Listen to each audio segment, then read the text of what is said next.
eu não me canso de dizer que a palavra do Senhor, ela continua sendo viva e eficaz. Ela continua sendo como uma espada de dois gumes, que vai na divisão entre a alma e o espírito, entre juntas e medulas, e que é capaz de discernir os pensamentos e intenções do nosso coração. A palavra do nosso Deus, ela também nunca volta vazia. Ela sempre é lançada com um propósito, ela sempre é lançada com um objetivo, e ela prospera no propósito para o qual foi enviada. Eu creio que nesta manhã não será diferente. Não por conta daquele que aqui está segurando o microfone, que está diante do púlpito, mas por conta do Deus Santo e Todo-Poderoso, que inspirou as sagradas Escrituras e que por meio delas continua ainda hoje a falar ao meu e ao teu coração. Aleluia. Livro de Jó, capítulo de número 14, versículos do 7 em diante, vai dizer-nos assim a santa e poderosa palavra do Senhor. Porque há esperança para a árvore, que se for cortada, ainda se renovará, e não cessarão os seus renovos. Se envelhecer na terra a sua raiz, e morrer o seu tronco no pó, ao cheiro das águas brotará, e dará ramos como a planta. Aleluia. Somente até o versículo de número 9. E como é o nosso costume, eu convido a igreja a repetir após mim o versículo de número 7, que diz: porque há esperança para a árvore, que se for cortada, ainda se renovará, e não cessarão os seus renovos. Agora só mais uma vez: porque há esperança para a árvore, que se for cortada, ainda se renovará, e não cessarão os seus renovos. Aleluia. Coloque a Bíblia no seu assento. É momento de falar com Deus. Senhor querido e Pai amado, Deus Santo e Todo-Poderoso, como já foi dito nesta manhã, o nosso coração se regozija mais uma vez, porque temos a oportunidade de estar na casa do Senhor. Temos a oportunidade, ó Pai, de estar reunidos neste santo lugar para cultuar ao Senhor, para servir ao Rei Jesus.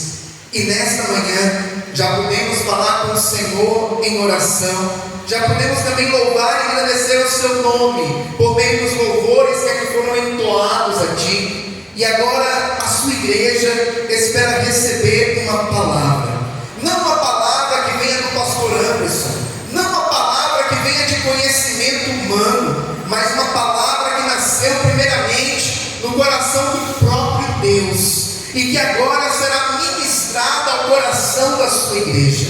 Por essa razão, ó Pai, nós lhe pedimos que mais uma vez o Senhor venha abrir os nossos ouvidos espirituais, venha abrir, ó Deus, o nosso entendimento, para que nós possamos não apenas ouvir, mas entender a mensagem que o Senhor tem preparado a cada um de nós. E que esta palavra, ela seja como alimento para a nossa alma, combustível para a nossa fé, e como uma bússola, ó Pai, que nos aponta ao norte, que nos mostra o caminho da sua vontade, que é boa, perfeita e agradável.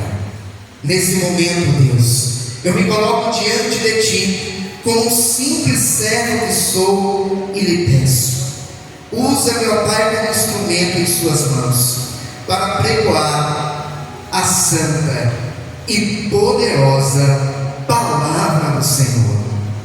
É o que nós lhe pedimos, ó Pai, e desde já lhe agradecemos, em nome do Senhor Jesus. Amém. e graças a Deus. Agora eu te convido a dar a mais forte salva de palmas ao Senhor Jesus. Aleluia!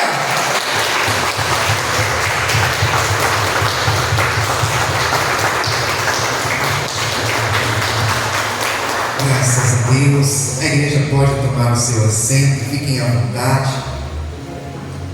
Livro de Jó, um livro muito conhecido na Bíblia Sagrada. Inclusive, nós, em algumas situações, até costumamos usar o nome de Jó para um ditado, dizendo assim: tal pessoa tem a paciência de Jó. Não é assim? Pois bem, o livro de Jó, dentro do cânon da Bíblia Sagrada, ele é considerado o livro mais antigo.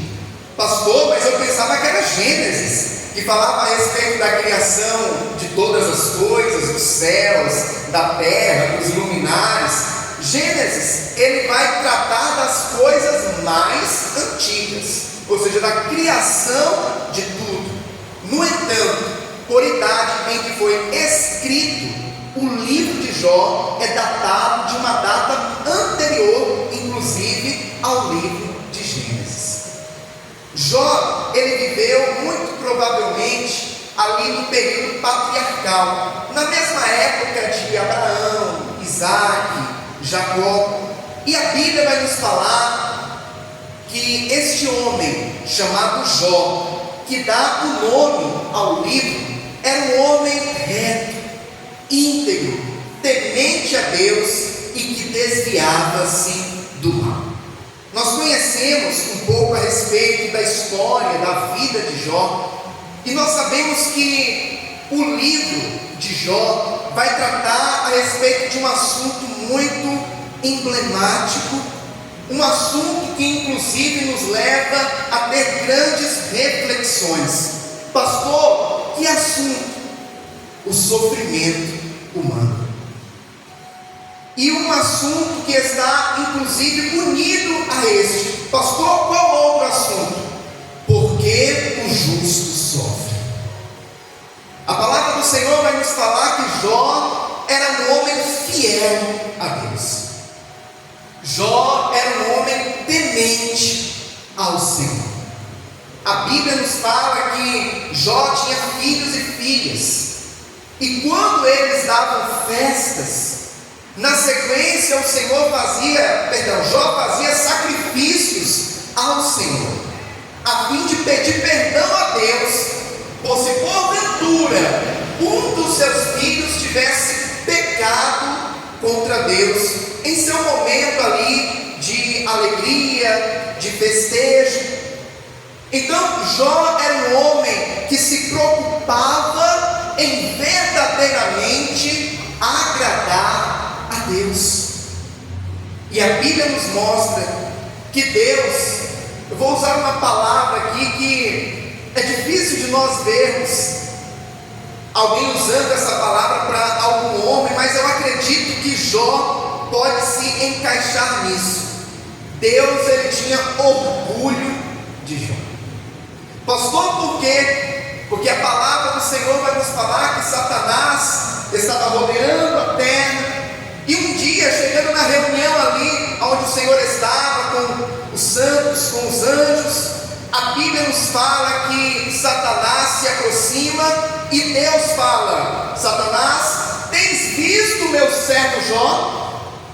Homem reto, íntegro, temente a mim e que desvia-se do mal. Os irmãos têm noção do que é isso? O próprio Deus encher a boca para falar a respeito de um homem.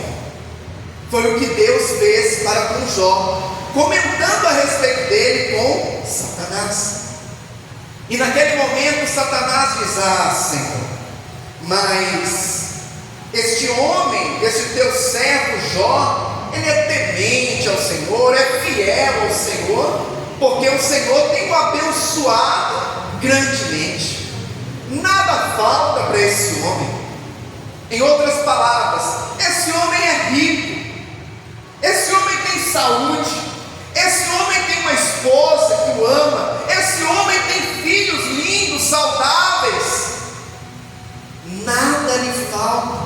O Senhor tem superabundado sobre a vida dele, mas tira o que esse homem tem. E eu quero ver se ele não vai negar ao Senhor na sua face. Satanás, ele duvidou da integridade de Jó. Satanás, ele duvidou da fidelidade de Jó para com Deus. Aleluia. E nesse momento nós vamos ver algo muito importante. Pastor, o quê? Aquele homem, Jó, que era fiel a Deus, ele vai agora entrar em um momento de grande prova, em um momento de severa provação na sua vida. Quando Deus diz assim para Satanás: tudo bem, pode tirar tudo que ele tem, só não toca-lhe na vida. Naquele exato momento, a vida daquele homem começa a passar por uma série de turbulências, para ser ameno na palavra. A vida daquele homem, como nós costumamos dizer, vira de cabeça para baixo. Aquele homem que era rico, da noite para o dia ficou pobre. Perdeu tudo que ele tinha materialmente falando. Aquele homem que tinha os filhos, os 10 filhos que tanto amava, perdeu os 10 filhos. Todos morreram. Eu não sei o que é a dor de perder um filho, e peço a Deus que não permita que eu passe por essa experiência. Mas eu imagino que perder um filho deve ser uma dor imensurável. Não dá para medir. Agora imagine o que é perder 10 de uma vez. Foi a dor que aquele homem passou. Foi a dor que a esposa de Jó passou. Porque nós costumamos falar muito a respeito do sofrimento de Jó, e esquecemos de citar aquela que estava também do lado dele, sua esposa. Porque assim como Jó perdeu tudo que tinha, ela também perdeu. Assim como Jó perdeu os filhos, ela também perdeu. Imagine o choro daquela mãe, o choro daquele pai ao receber a notícia da morte dos seus 10 filhos. É como se eu visse aquela mulher se jogando no chão e chorando pela perda dos filhos que um dia saiu do seu ventre, que um dia ela carregou no colo. A palavra do Senhor nos fala que Jó perdeu tudo, mas ainda assim aquele homem permaneceu íntegro na sua fé para com Deus. Aquele homem não negou a Deus, aleluia. Ele chega a dizer: Deus o deu, Deus o tomou, bendito seja o nome do Senhor. Ah, meu irmão e minha irmã, é muito fácil adorar ao Senhor quando tudo vai muito bem, quando a família, todos estão unidos, os filhos têm saúde, você está bem empregado, tem condições de honrar com seus compromissos, pagar a sua conta, manter a sua casa. Mas quando a luta vem, quando a adversidade bate na porta, é nessa hora que é provado quem são os verdadeiros adoradores, quem são os verdadeiros servos que servem ao Senhor independente da situação, independente da circunstância pela qual venha passar. A palavra do Senhor nos fala que logo após isso acontecer, Deus fala com Satanás: olha, está vendo meu servo? Perdeu tudo que tinha. Você tirou tudo que ele tinha, mas ele permanece fiel. E eu abro um parênteses aqui para dizer algo importante para a igreja. Satanás tocou na vida de Jó, nos bens de Jó. Não foi a regalia, não foi assim, da maneira como ele queria. Deus permitiu.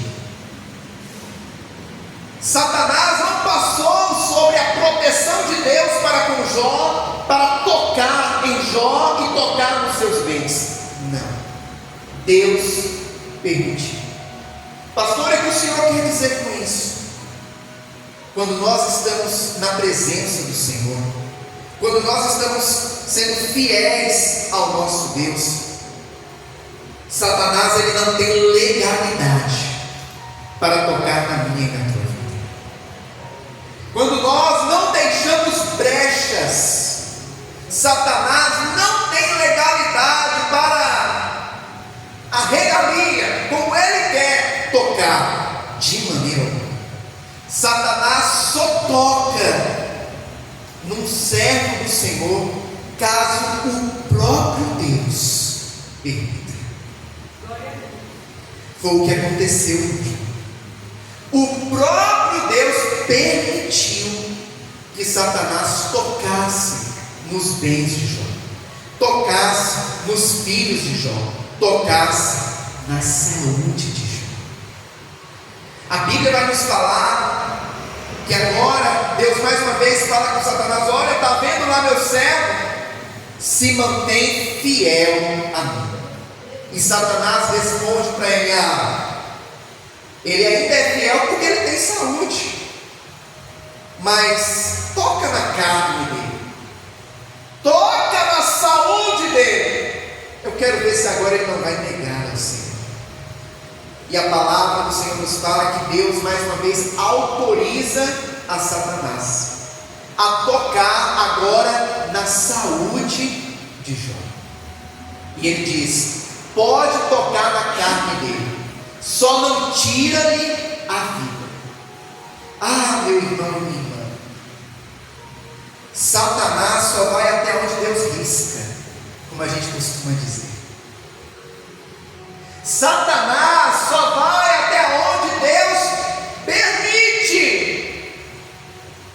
Ele não passa dali para frente, porque o Deus que nós servimos, ele é soberano. Pastor, o que é ser soberano? O soberano é alguém que tem autoridade sobre tudo naquele reino, sobre todos. E Deus tem autoridade, tem poder e o controle sobre tudo e todos. Até Satanás está no controle também de Deus. Existe uma frase de Martinho Lutero, uma frase muito antiga. Martinho Lutero viveu há 500 anos atrás, foi aquele que deu início à reforma protestante, e ele diz assim: até o diabo é o diabo de Deus. E talvez alguns ouçam essa frase e fiquem até espantados, escandalizados com essa frase. Mas como assim? Até o diabo é o diabo de Deus? Calma, entenda o que Martinho Lutero estava querendo dizer com isso. Martinho Lutero estava querendo dizer: até o diabo está no controle de Deus. Ele não passa de onde Deus coloca um limite. E na vida de Jó, homem reto, íntegro, temente ao Senhor e que desviava-se do mal, Satanás só pode tocar na vida daquele homem porque Deus permitiu. Pastor, mas a grande pergunta é: por que Deus permitiu tal coisa? Por que Deus deu permissão para Satanás tocar na vida daquele homem justo? Meu irmão e minha irmã, a primeira coisa que eu quero te dizer é que Deus conhecia a estrutura de Jó. Deus não permite uma prova além daquilo que nós possamos suportar. Quando Deus ele vida. Antes de permitir a adversidade, Ele sonda a nossa estrutura. Muitas das vezes estamos passando por uma adversidade e dizemos assim: ah, Senhor, eu não vou suportar. Ah, Senhor, agora é o fim. E Deus lá de cima está dizendo assim: eu já feri tua estrutura, eu sei até onde você suporta, e eu não vou deixar que essa prova passe além daquilo que você possa suportar.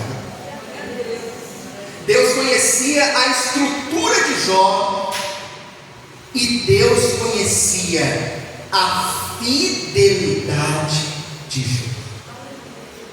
Deus conhecia a sinceridade do servir de Jó ao Senhor.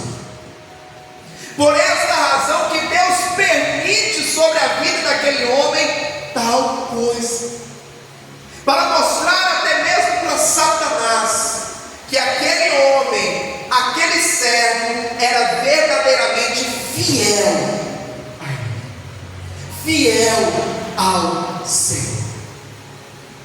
A palavra do nosso Deus nos fala que agora Satanás toca na carne de Jó, toca na saúde dele, e começam a aparecer feridas sobre o seu corpo, feridas terríveis, que coçavam, que incomodavam.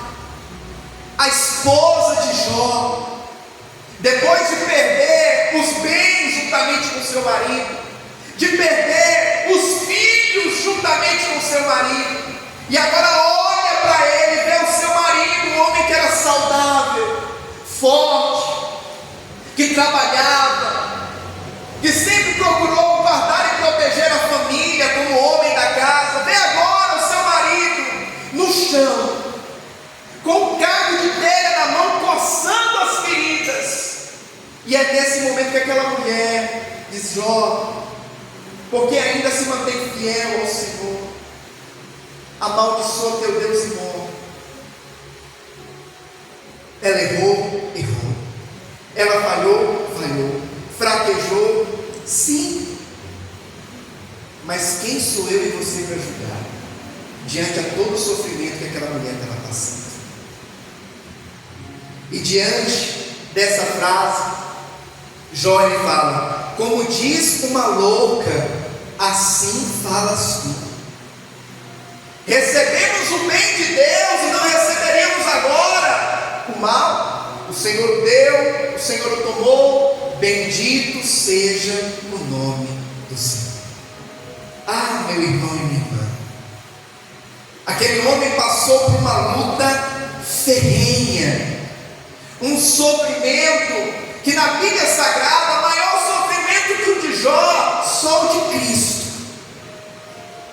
E aquele homem, mesmo diante de tanta dor e sofrimento, não negou a Deus, não virou as costas para o Senhor, não desistiu de servir a Deus. E muitas das vezes na vida, na nossa caminhada com Deus, diante de situações infinitamente menores do que as que Jó passou, pensamos em desistir, pensamos em parar, olhar para trás, às vezes até numa decepção, por conta de algo que não aconteceu como esperávamos, uma bênção que não aconteceu no tempo que pedimos. Eu não vou mais para a igreja, eu não vou mais servir a esse Deus.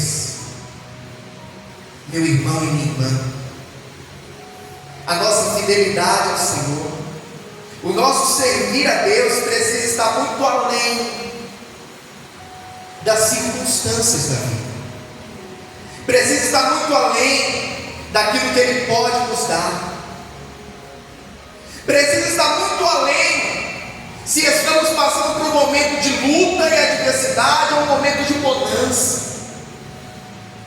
O nosso servir ao Senhor A nossa fidelidade a Deus precisa estar acima dessas coisas. E foi o que Jó fez. Colocou a sua fidelidade a Deus em um patamar acima do seu sofrimento. E eu não estou falando aqui de um simples sofrimento. Nós estamos falando aqui de um sofrimento que dentro da Bíblia Sagrada, sofrimento maior que o de Jó, só o de Cristo. Mas Jó não deixou que nada tirasse a sua fidelidade a Deus, tirasse a sua adoração ao Senhor. Aquele homem se mantém firme em fidelidade para Deus. Nós conhecemos a história e sabemos que agora vão vir alguns amigos de Jó para consolarem ele. Eu fico imaginando o espanto dos amigos de Jó quando chegaram e viram aquele homem. Imagine você ver um homem como Jó na sua época, um homem riquíssimo, um homem que tinha uma família abençoada, um homem que era respeitado. Jó, ele era conhecido por todos, sempre certamente muito bem vestido e trajado. E agora os amigos de Jó chegam para consolarem ele por conta das coisas que aconteceram na vida dele. E quando olham para Jó, vem aquele homem que outrora era visto como o Jó, homem rico, poderoso, abençoado por Deus, e vem agora o seu amigo sentado em meio às cinzas, com um caco de telha na mão, coçando as suas feridas, certamente sujo e mal vestido. E a Bíblia nos fala que os seus amigos, ao verem aquele homem daquele jeito, ficam sem palavras. Para os irmãos terem uma ideia, tamanho foi a forma que eles ficaram impressionados com a visão que eles tiveram de Jó, que a Bíblia fala que eles simplesmente chegaram e ficaram do lado dele durante alguns dias, sem falar nada, somente para dizer assim: Jó, a gente não sabe nem o que dizer para você, mas nós estamos aqui. E ficaram ali do lado de Jó. Sabe quando você se impressiona com uma visão de algo, com uma situação? Assim é quando, por exemplo, nós conhecemos uma pessoa que está saudável e de repente ficamos sabendo que ela está doente. E aí, quando vamos no hospital, nós vemos aquela pessoa ali no leito, magro, sem forças, e a gente fica impressionado com a visão que está diante de nós, comparado com a visão que nós tínhamos daquela pessoa. Foi o que aconteceu com os amigos de Jó, a tal ponto que eles ficaram alguns dias em silêncio do lado de Jó. No entanto, passados alguns dias, aqueles amigos começam agora a questionar a Jó, indagando ele assim: Jó, vamos conversar? Será que o que você está passando, Jó, não é por conta de algo que você fez, Jó? Faça aí uma avaliação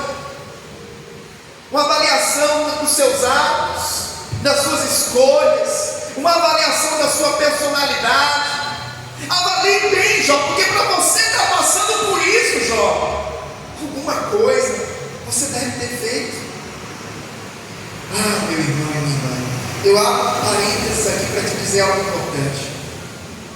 Quantas não são as vezes que em meio a lutas e adversidades não chegam pessoas para ajudar,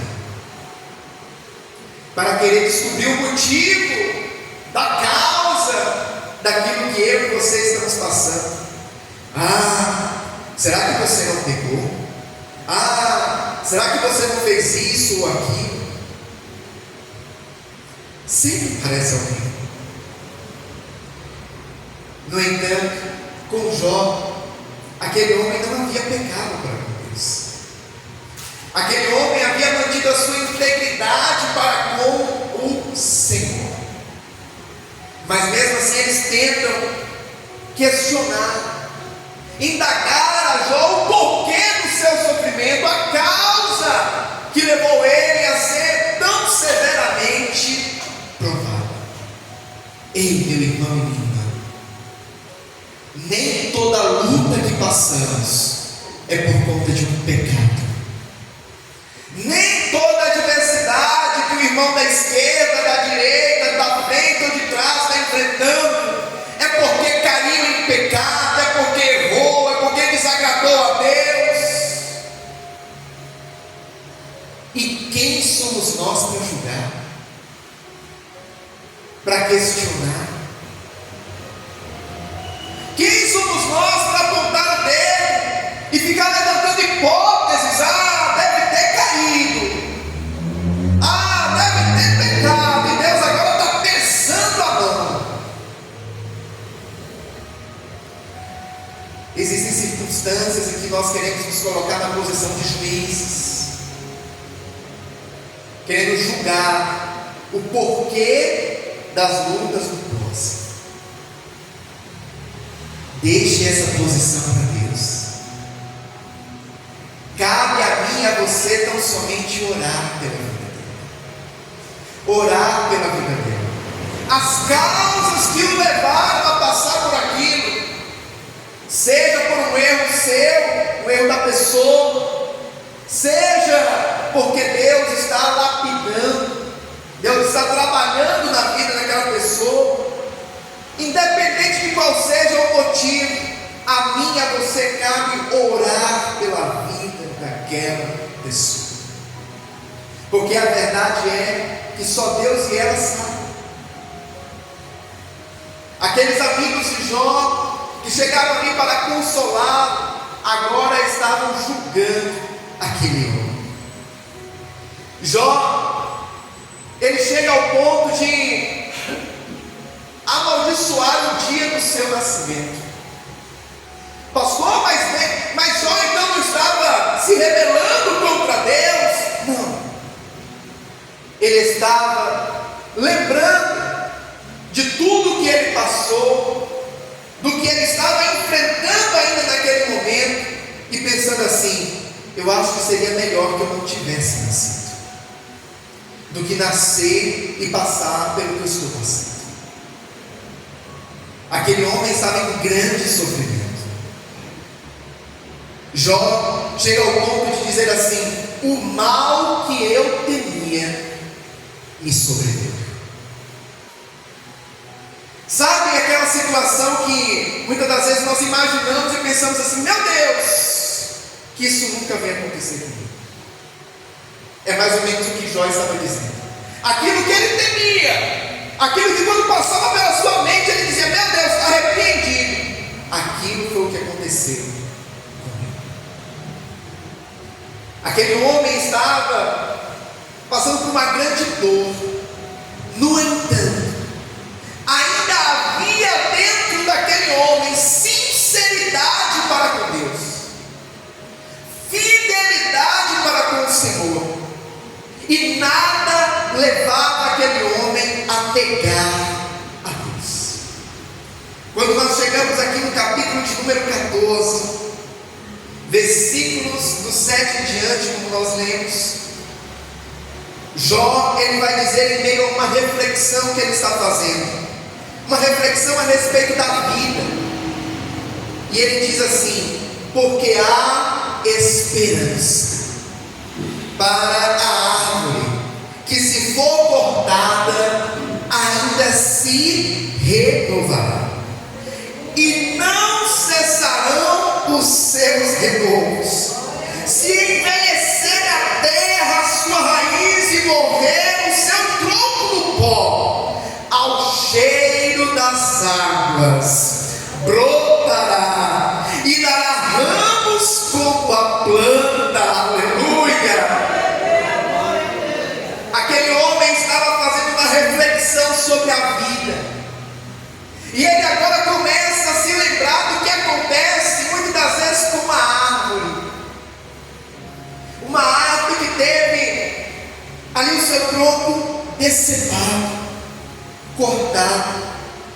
Uma árvore, quando ela é cortada do tronco, principalmente embaixo, assim, fica só aquele cepo pequeno e as raízes no chão. Nós olhamos para aquele pedaço de tronco que ficou e pensamos: nossa, um dia foi uma árvore, com um grande tronco, com galhos, com folhas, com frutos, mas agora é só um pequeno tronco de poucos centímetros de altura. E olhamos para aquela árvore e dissemos assim: acabou, terminou, não tem mais jeito. Jó estava também fazendo uma comparação, certamente consigo mesmo, que ele se via também como aquela árvore que foi cortada. Se foi o tronco, se foram os galhos, se foram as folhas verdejantes, se foram os frutos, pastor, e o que restou? Restou o tronco, um pedaço do tronco e a raiz. No entanto, um pedaço do tronco e a raiz é o suficiente para Deus fazer um milagre. Com aquilo que restou, é o suficiente para Deus fazer um milagre. Aquele homem perdeu os filhos, perdeu os bens, perdeu a saúde. Foram muitas as perdas. No entanto, ainda havia vida, ainda havia uma raiz bem presa ao solo. Aleluia! Ah, meu irmão e minha irmã, e quantas das vezes na vida nós olhamos para nós mesmos e pensamos assim: Senhor, quantas não já foram as perdas? Perdas materiais, perdas de saúde, as perdas sentimentais, emocionais. E muitas das vezes nos sentimos como uma árvore cortada, assim como Jó estava aqui exemplificando. Uma árvore que um dia foi bonita, uma árvore que um dia esbanjava vida e beleza, uma árvore que tinha frutos, mas agora o que se vê é apenas um pedaço de tronco e raiz. Às vezes nos sentimos assim, como se tivesse tirado uma parte de nós, arrancado partes de nós. Jó certamente se sentia assim. Foi tirado dele não apenas os bens materiais, não apenas os filhos, não apenas a saúde. Foi tirado daquele homem a alegria. A alegria. No entanto, eu acredito que, mesmo tendo perdido tudo isso, ainda havia naquele homem esperança. Esperança de dias melhores. A palavra do Senhor vai nos falar que Ele continua dizendo: se envelhecer na terra a sua raiz, e morrer o seu tronco do pó, ao cheiro das águas brotará, e dará ramos como a planta. Aleluia! Agora ele vai um pouco mais além. Além da árvore ter sido cortada, além de ter perdido seu tronco, os galhos, as folhas, os frutos,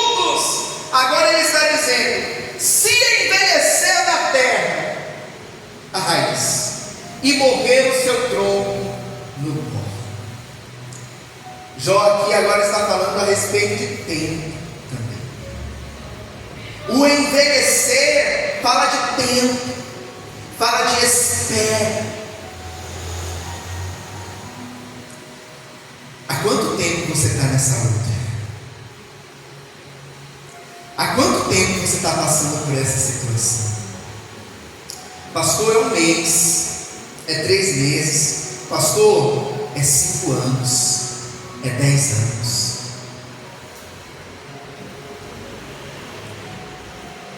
E quanto mais tempo vai passando, parece que a chance daquela situação ser revertida vai ficando mais difícil, vai ficando cada vez mais longe, mais distante, por conta do tempo. Isso me faz lembrar a respeito de Lázaro. Os irmãos lembram de Lázaro, amigo de Jesus, ficou enfermo. Marta e Maria mandam um recado para Jesus, dizendo: olha, aquele a quem tu amas está doente.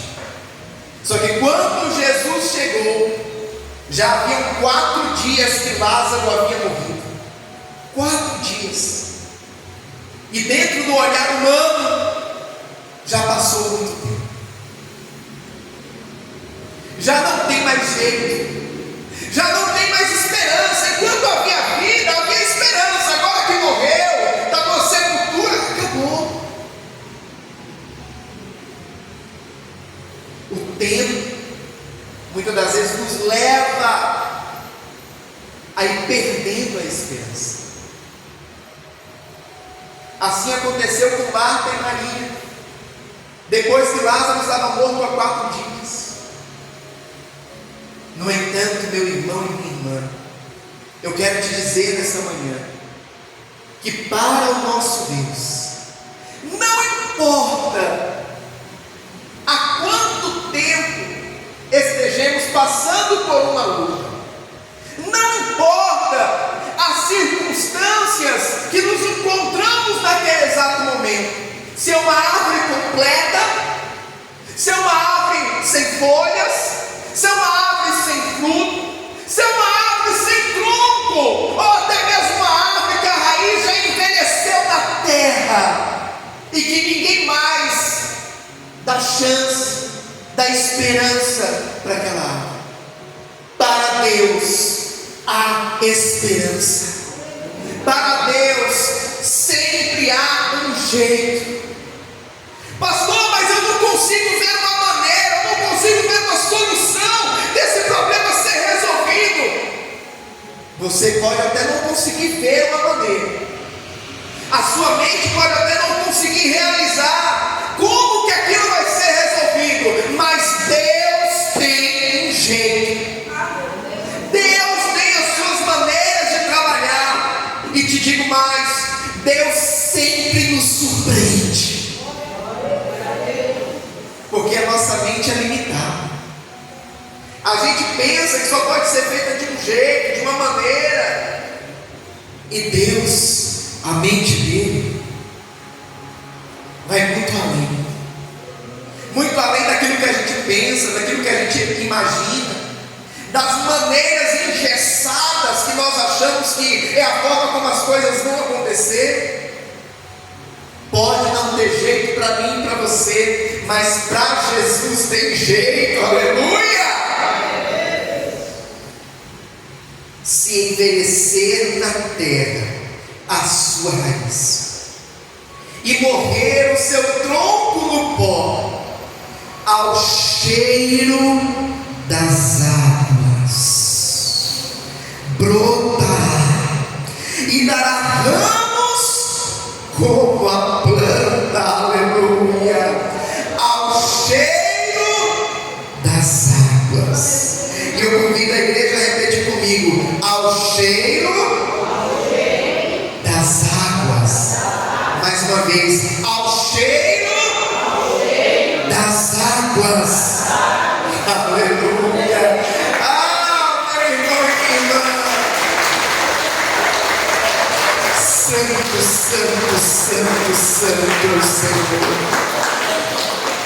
Jesus é aquele que tem água. Jesus é aquele que é uma fonte de água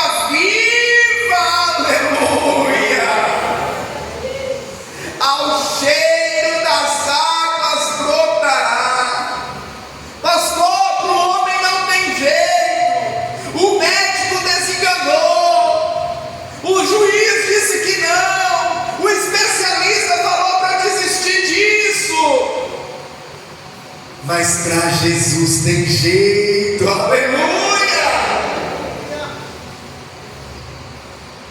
O Senhor Jesus, ele disse: foi-me dado todo o poder nos céus, na terra e debaixo da terra. O nosso Senhor Jesus, ele tem todo o poder para fazer aquilo que parece impossível aos nossos olhos. Parece impossível ao olhar natural do homem. Para Jó, parecia impossível reverter aquela situação.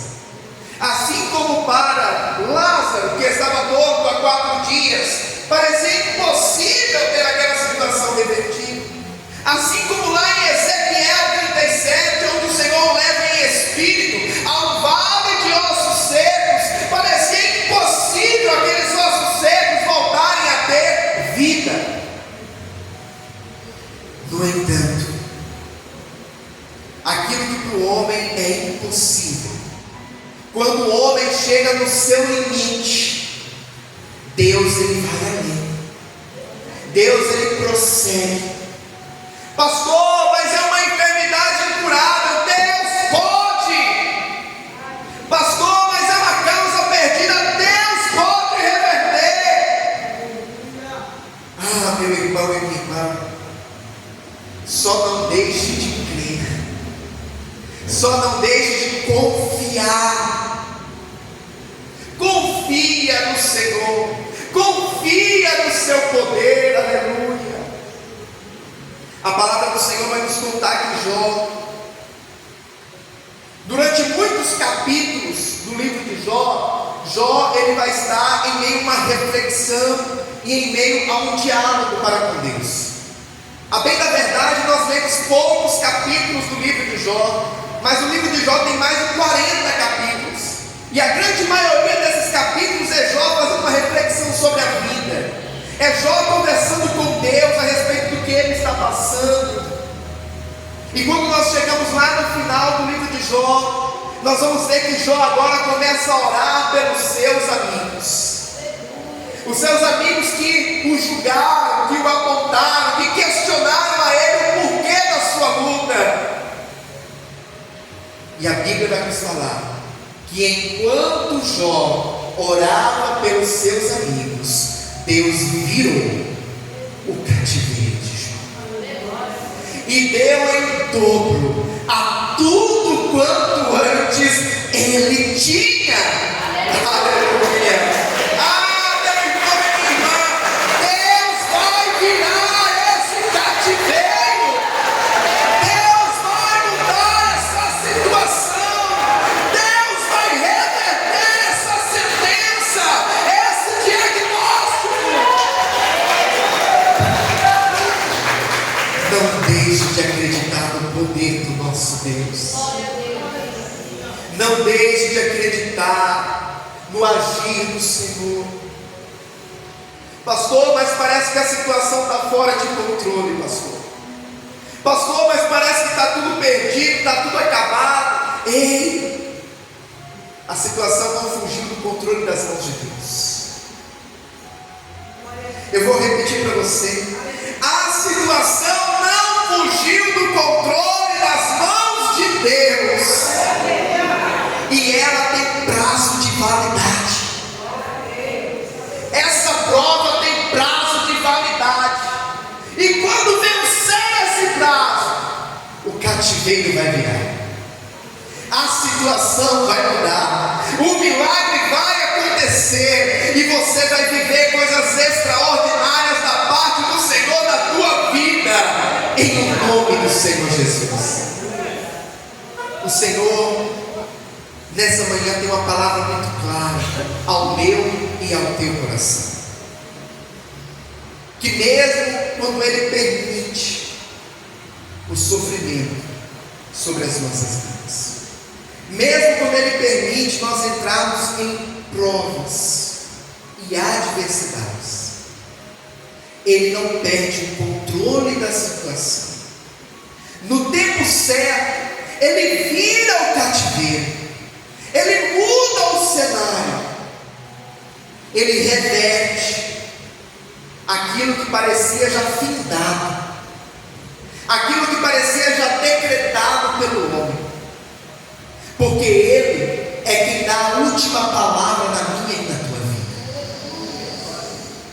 O homem, o médico, o juiz, o especialista, ele pode até querer dar ali uma sentença, uma palavra final, mas a verdade é que na minha e na tua vida a palavra final vem de Deus. A palavra final vem do Senhor. E os pensamentos que Deus tem a nosso respeito são pensamentos de paz e não de mal, para nos dar o fim que esperamos. Aleluia. Então creia, meu irmão e minha irmã, que nesta manhã o Senhor está falando ao meu e ao teu coração, que esta luta que você está enfrentando, esta prova que você está atravessando, ela vai ter um fim, e você vai viver grandes coisas da parte do Senhor. Mas enquanto estiver em meio à provação, não negue ao Senhor, não desista do Senhor, não desista de servir a Deus. Mantenha a tua fidelidade, a tua integridade, custe o que custar. E no momento certo, Deus virará o cativeiro em nome de Jesus. Amém, amados? Essa é a palavra do Senhor para o meu e para o teu coração nessa manhã. Vamos aplaudir bem forte ao Senhor Jesus. Aleluia.